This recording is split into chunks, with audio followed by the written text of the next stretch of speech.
একজন বড় বোন ও তার ছোট ভাই জঙ্গলে ঢুকেছিল।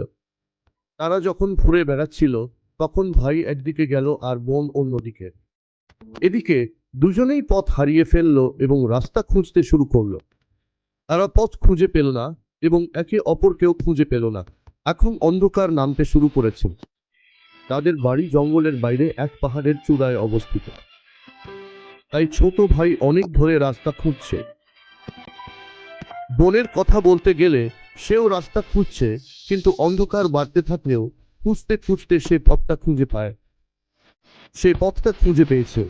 সে তার চোখের সামনে বাড়িটা দেখতে পাচ্ছে, কারণ সে জঙ্গল থেকে বেরিয়ে এসেছে, কিন্তু তার ছোট ভাই আসেনি। আমি কি করব যাতে আমার ছোট ভাইও পথটা খুঁজে পায়? হঠাৎই তার গলায় থাকা মুক্তোর মালার কথা মনে পড়ে যায়।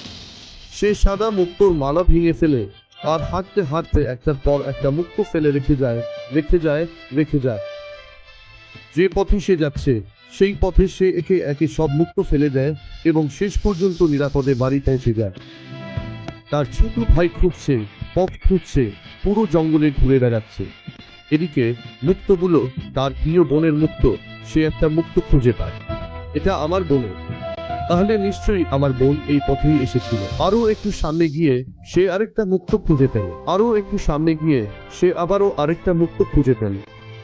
একটার পর একটা ঝকঝকে মুক্তকে সাবধানে অনুসরণ করে সেই গরিব হারিয়ে যাওয়া ছেলেটিও অবশেষে বহু প্রতীক্ষিত নিজের বাড়ির পথ নিরাপদে খুঁজে পেল।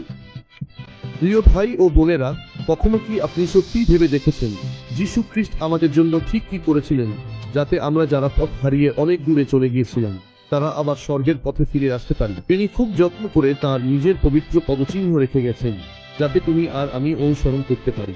রহস্যময় পদচিহ্নগুলো কি জানতে হলে বাইবেল অধ্যয়ন করুন। স্বর্গের রাজ্যে যেতে আমাদের কি করতে হবে এবং কিভাবে জীবন কাটাতে হবে তা বাইবেলে স্পষ্টভাবে লেখা আছে।